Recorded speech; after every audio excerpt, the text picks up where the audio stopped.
Reforço Betel, a aprendizagem acontece com um olhar de amor. E Lojão Pessoa, mania de vender barato, oferecem Jornal Mundial. Boa noite. Boa noite. Um ataque com explosivos contra uma delegacia de polícia da Colômbia deixa 17 feridos. O Vaticano diz que o Papa descansou bem durante a noite e a insuficiência renal leve não é preocupante. Cardeais se reúnem em oração pela saúde do pontífice. Na Argentina, centenas de fiéis se juntam em uma missa a céu aberto para rezar por Francisco. Um reencontro emocionante entre mãe e filha no aeroporto de Santiago, entre os milhares de casos de bebês chilenos entregues legalmente para adoção no exterior. E antes mesmo do carnaval, blocos e foliões se reuniram no fim de semana com desfiles de samba no Rio de Janeiro. O Jornal Mundial está começando agora.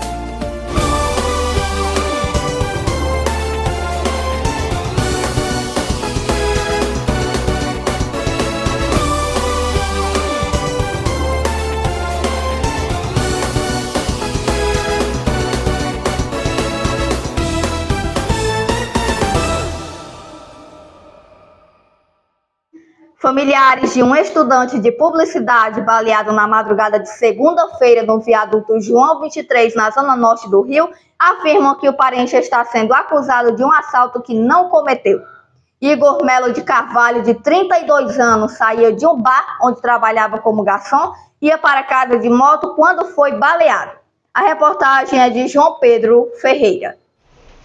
Familiares de um estudante de publicidade baleado na madrugada de segunda-feira, dia 24, no viaduto João 23, na Penha, zona norte do Rio, afirmam que o parente está sendo acusado de um assalto que não cometeu. Segundo a Polícia Militar, o autor dos disparos foi o policial militar da reserva Carlos Alberto de Jesus, que teria agido após a esposa ter reconhecido o condutor da moto como um dos responsáveis pelo roubo do seu celular. Os parentes dizem que Igor Melo de Carvalho, de 32 anos, solicitou uma moto por aplicativo para voltar da casa de samba Batuque, onde é garçom aos finais de semana, para casa. O trajeto era da rua Belisário Pena, na Penha, onde a casa de samba fica, até o bairro do Turiaçu, residência de Igor. No caminho, ele teria percebido que um veículo seguia a motocicleta. Minutos depois, ouviu disparos e caiu da moto. Percebendo estar ferido, Igor conseguiu ligar para colegas de trabalho que foram até o local e o socorreram ao Hospital Estadual Getúlio Vargas, na Penha. A família relata ainda que, antes de chegar à unidade, uma mulher teria ido até o hospital e reconhecido o Igor como suposto assaltante, responsável por roubá-la horas antes. Igor foi preso e está sob custódia da polícia no hospital. Em imagens enviadas pelos familiares, é possível ver o momento em que Igor, por volta das 1h30, embarca na moto por aplicativo. Segundo a esposa do universitário, ao acordar, Igor perguntou sobre o filho e disse que não havia cometido crime algum. Os parentes dizem que ele foi atingido pelas costas, passou por uma cirurgia, perdeu o rim e está com o estômago e intestino bastante afetados. As autoridades colombianas informaram sobre um ataque com explosivos contra uma delegacia de polícia que deixou 17 feridos no sudoeste do país. Entre as vítimas estão 2 policiais e 3 menores de idade. Um ataque com explosivos no sudoeste da Colômbia deixou 17 pessoas feridas na segunda-feira. O caso ocorreu no município rural de Morales, no departamento de Cauca, onde um artefato, possivelmente uma motobomba, foi detonado a poucos metros de uma delegacia. De acordo com as autoridades locais, os feridos incluem 2 policiais e 3 menores. Uma menina de 7 anos teve que ser levada às pressas para o hospital devido à gravidade dos ferimentos, assim como 2 jovens com estilhaços no rosto. O município de Morales já foi palco de casos semelhantes em anos anteriores. O comandante da polícia de Cauca atribuiu o ataque à Frente Jaime Martínez, vinculada ao Estado-Maior Central, o EMC, que atua no município de 40 mil habitantes. A estrutura é composta por rebeldes que rejeitaram o histórico Acordo de Paz de 2016 entre o governo e o extinto grupo guerrilheiro FARC. O EMC estava em negociações de paz com o governo de Petro, mas se dividiu em 2024, quando a facção liderada por Ivan Mordisco abandonou os diálogos e aumentou a violência contra as forças estatais. Após o rompimento com Mordisco, o Estado redobrou as operações militares contra esse grupo no departamento de Cauca. O Vaticano informou que o Papa Francisco descansou bem durante a noite e a insuficiência renal leve não é preocupante. Cardeais se reuniram na Praça de São Pedro para rezar pela saúde do Papa. Centenas de argentinos compareceram ontem a uma missa a céu aberto na Praça de Buenos Aires, onde Francisco pregava contra a exclusão quando era arcebispo. O Papa Francisco, hospitalizado por uma pneumonia bilateral e com leves indícios de melhora, descansou bem durante a noite. A informação foi divulgada pelo Vaticano na manhã desta terça-feira. Este é o 12º dia da hospitalização em Roma, a mais longa desde que o religioso argentino foi eleito sumo pontífice em 2013. Os médicos não divulgaram um prognóstico sobre o jesuíta, internado em 14 de fevereiro com dificuldades respiratórias e bronquite, condições que posteriormente se agravaram e resultaram em uma pneumonia. Na segunda-feira, a Santa Sé divulgou uma atualização mais otimista ao informar que Jorge Bergoglio teve uma leve melhora e que a insuficiência renal leve que ele apresenta desde domingo não é preocupante. Uma fonte afirmou algumas horas antes que Francisco conseguia se levantar e comer normalmente, não sentia dor e continuava com um bom estado de ânimo. O estado de saúde do líder da Igreja Católica se agravou no sábado, com um ataque asmático prolongado, que exigiu oxigênio de alto fluxo e problemas no sangue que levaram a uma transfusão. Mas a Santa Sé destacou na segunda-feira que Francisco não teve mais ataques respiratórios. Apesar das notícias, o Papa continua sendo um paciente frágil e ainda não há previsão de alta médica. Santa Maria, Madre de Dio, prega per noi peccatori. Cardeais liderados pelo secretário de Estado, Pietro Parolin, e membros da Cúria Romana se reuniram na Praça de São Pedro para orar pelo Papa Francisco nesta segunda-feira. Em um comunicado, a Santa Sé informou que a condição clínica do Santo Padre, embora continue crítica, registrou uma leve melhora e não houve episódios de crise respiratória asmática nesta segunda. Ainda de acordo com o comunicado, alguns exames laboratoriais apresentaram melhora. A insuficiência renal leve que ele apresenta desde domingo não é preocupante, esclareceu a nota. O Papa retomou até mesmo algumas de suas atividades e telefonou para o padre da paróquia de Gaza para expressar seu apoio, como tem feito frequentemente desde o início da ofensiva militar israelense no território palestino há mais de um ano. Uma fonte vaticana afirmou mais cedo, nesta segunda-feira, que Francisco conseguia se levantar e comer normalmente, não sentia dor e seu estado de ânimo seguia bom. O estado de saúde do líder da Igreja Católica, hospitalizado desde 14 de fevereiro, piorou no sábado com um ataque asmático prolongado que exigiu oxigênio de alto fluxo, além de problemas hematológicos que exigiram a administração de uma transfusão de sangue. Esta missa a céu aberto foi celebrada na Praça de Buenos Aires, onde o Papa Francisco pregava contra a exclusão quando era arcebispo. Nesse local, realizou missas anuais entre 1998 e 2013. Jorge Cuerva, arcebispo de Buenos Aires, presidiu a missa pela recuperação do pontífice argentino de 88 anos, internado desde o último dia 14 devido a uma pneumonia bilateral.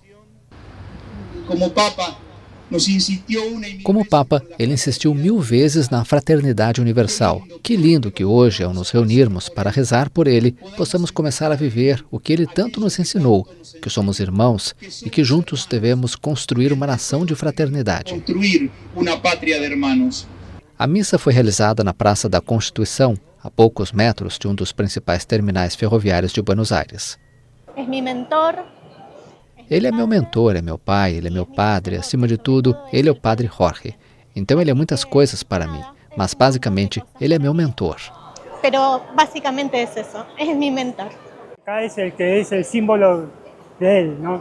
É o símbolo dele, não é? Aqui na Praça da Constituição ele sempre celebrava a missa. Aqui tem mais gente que mora na rua e ele sempre celebrava a missa aqui. Eu acho que este é o lugar certo para celebrar uma missa para ele e rezar por sua saúde. Participaram da missa organizações sociais e de combate ao tráfico de pessoas e bombeiros voluntários, entre outros.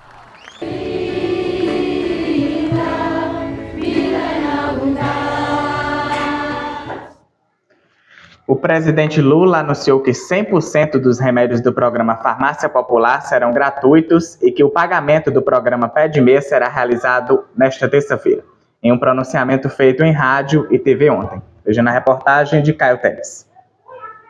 O presidente Lula, do Partido dos Trabalhadores, anunciou que 100% dos remédios do programa Farmácia Popular serão gratuitos e que o pagamento do programa Pé de Meia será realizado nesta terça-feira.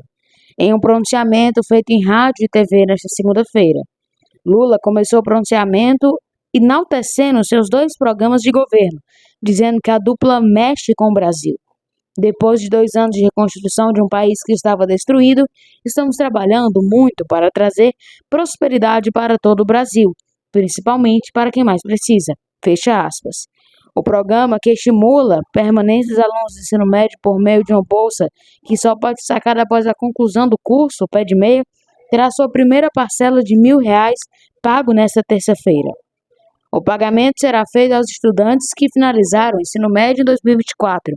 Nascidos de janeiro a junho receberão hoje, e nascidos entre julho e dezembro, na quarta. Segundo o Ministério da Educação, os estudantes que concluíram o primeiro e o segundo ano receberão incentivo na quinta, independente da data de nascimento. Remédios da farmácia popular serão gratuitos. Em fevereiro, o governo ampliou o número de remédios gratuitos no Programa Federal de Distribuição de Medicamentos. O pronunciamento foi convocado nesta tarde pela Rede Nacional de Rádio e TV. A fala de 2 minutos e 18 segundos foi ao ar na TV ontem, às 20h30, e foi transmitida nas manhãs, às 6h30 na rádio. Para a informação chegar na ponta, desde que assumiu a comunicação do governo, o ministro Sidônio Palmeira tem dito que é preciso reforçar as ações do governo para que as pessoas saibam das políticas que estão sendo desenvolvidas. Veja daqui a pouco o reencontro emocionante entre mãe e filha no aeroporto de Santiago, entre os milhares de casos de bebês chilenos entregues ilegalmente para adoção no exterior. E no fim de semana, blocos e foliões se reuniram em desfiles no pré-carnaval do Rio de Janeiro.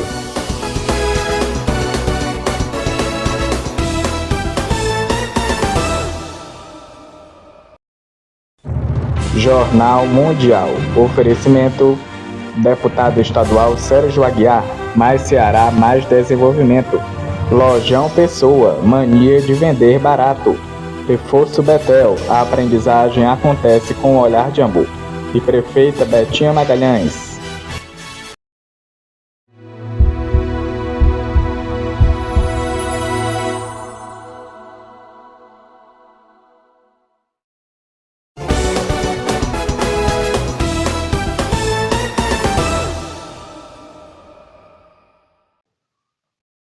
Hora da gente saber da previsão do tempo com Marcelo Marques.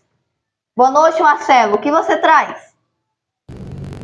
Oi, Alice. Boa noite para você, para o Gabriel e boa noite para você. Vamos ver como fica o tempo amanhã em todo o Brasil. No sul, a aproximação de uma nova frente fria provoca pancadas de chuva com raios na metade sul do Rio Grande do Sul a partir da tarde. Entre Paraná e Santa Catarina, chove isolado, enquanto no norte gaúcho o sol predominará ao longo do dia. O calor segue intenso em toda a região. No sudeste, tempo instável, com pancadas de chuva em São Paulo, no sul e no Triângulo Mineiro. A chuva pode vir acompanhada de raios e na forma de temporais localizados.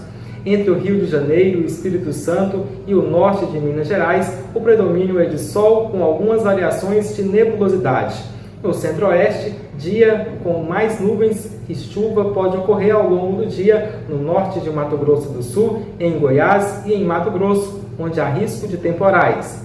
Na metade sul do território sul-mato-grossense, as pancadas vêm acompanhadas de raios, especialmente no período da tarde. Na região nordeste, tempo instável, com chuva a qualquer hora no Maranhão. Entre o Piauí e o Ceará, há pancadas com trovoadas. Na costa leste, a infiltração marítima contribui para a chuva isolada, mas com trovoadas. No sertão nordestino, o sol predominará. As temperaturas seguem elevadas por toda a região. E na região norte do país, o calor e a alta umidade continuarão favorecendo as pancadas de chuva que ocorrem alternadas com períodos de sol. Há risco de temporais entre o Amazonas, Pará e Tocantins.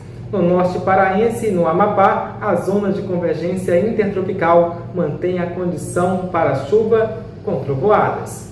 Vamos ver as temperaturas em algumas capitais para amanhã.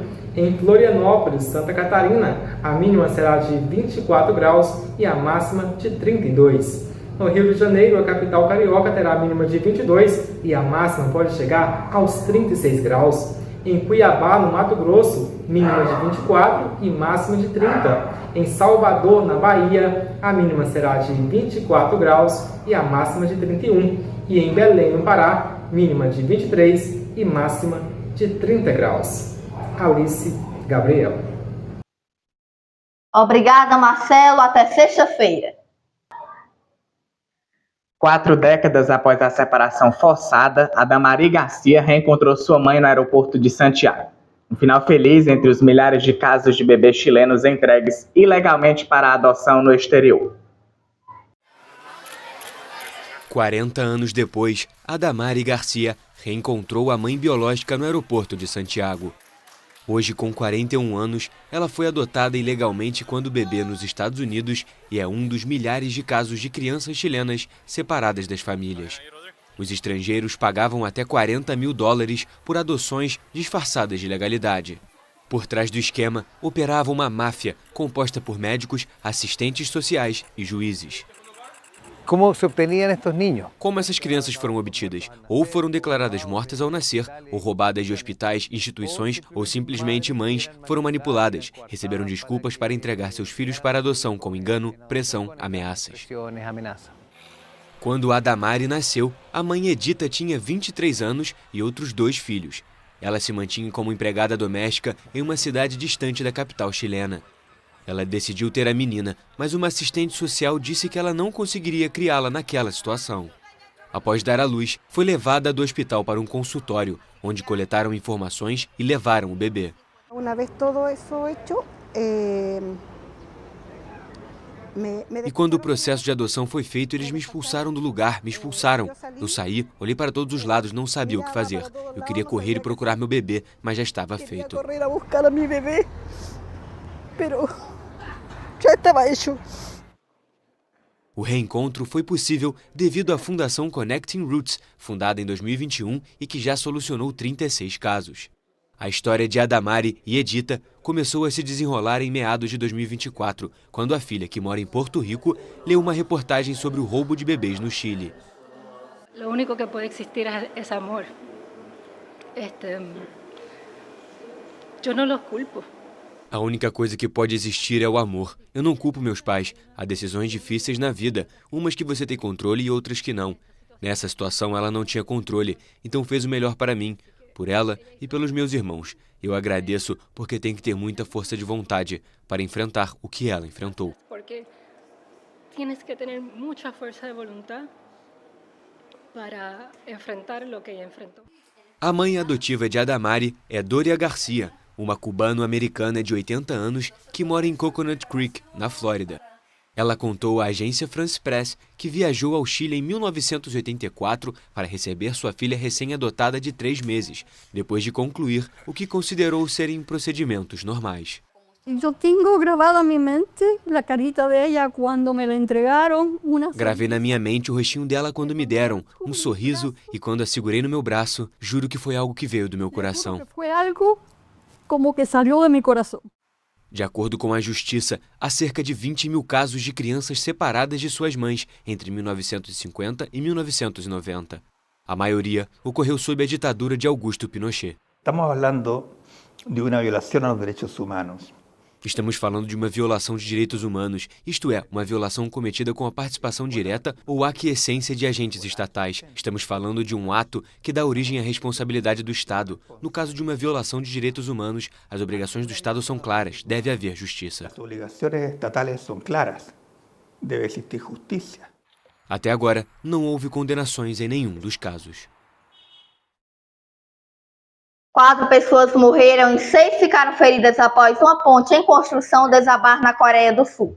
João Pedro Coutinho conta na reportagem.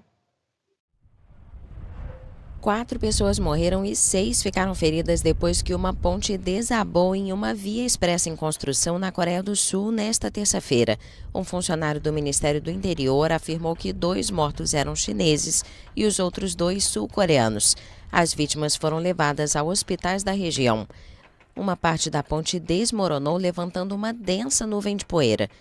O incidente ocorreu por volta das 10 da manhã no horário local em Anseong, a 65 quilômetros da capital Seul. A empresa Hyundai Engineering, principal responsável pela obra, pediu desculpas pelo ocorrido e afirmou que está ajudando a identificar as causas do acidente. O presidente em exercício, Choi Sang-mok, emitiu medidas urgentes para mobilizar todos os recursos e pessoal disponíveis para a operação de resgate. Segundo as autoridades, mais de 8.000 mortes relacionadas ao trabalho ocorreram na Coreia do Sul de 2020 a 2023. O carnaval vem chegando e neste fim de semana já houve uma grande movimentação de blocos e foliões em todo o Brasil. No Rio de Janeiro aconteceu a tradicional lavagem da Sapucaí. O carnaval tomou de vez o Rio de Janeiro, faltando uma semana para a folia. No fim de semana, vários blocos desfilaram pelas ruas da cidade maravilhosa. No centro, uma multidão vibrou com a passagem do cordão do Boitatá, com sua orquestra de 150 músicos e a icônica serpente gigante.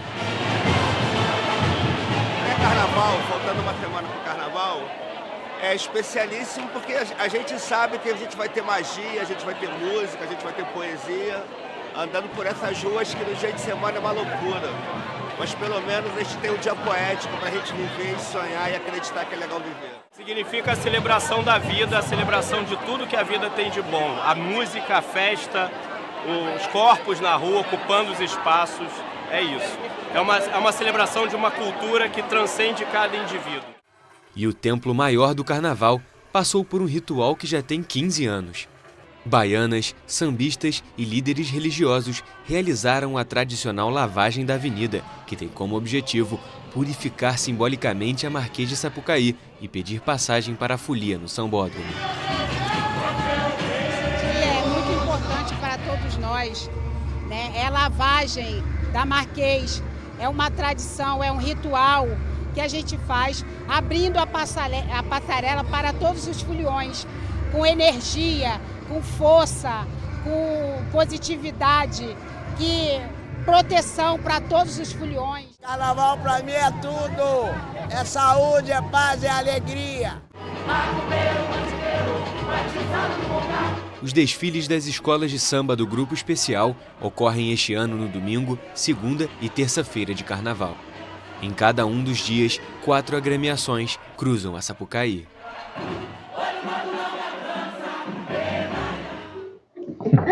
Tradição se mantendo, né? Sim, muita felicidade. Nós relembramos para vocês que amanhã não haverá JM por conta de uns compromissos nossos.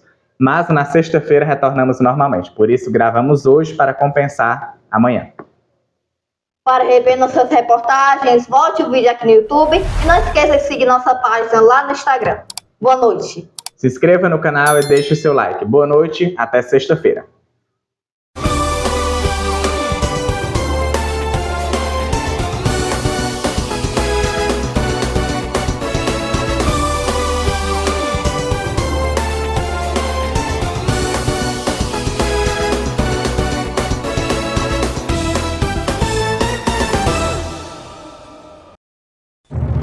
Jornal Mundial é patrocinado por Prefeita Betinha Magalhães, Deputado Estadual Sérgio Aguiar, Mais Ceará, Mais Desenvolvimento, Reforço Betel, aprendizagem acontece com um olhar de amor, e Lojão Pessoa, mania de vender barato.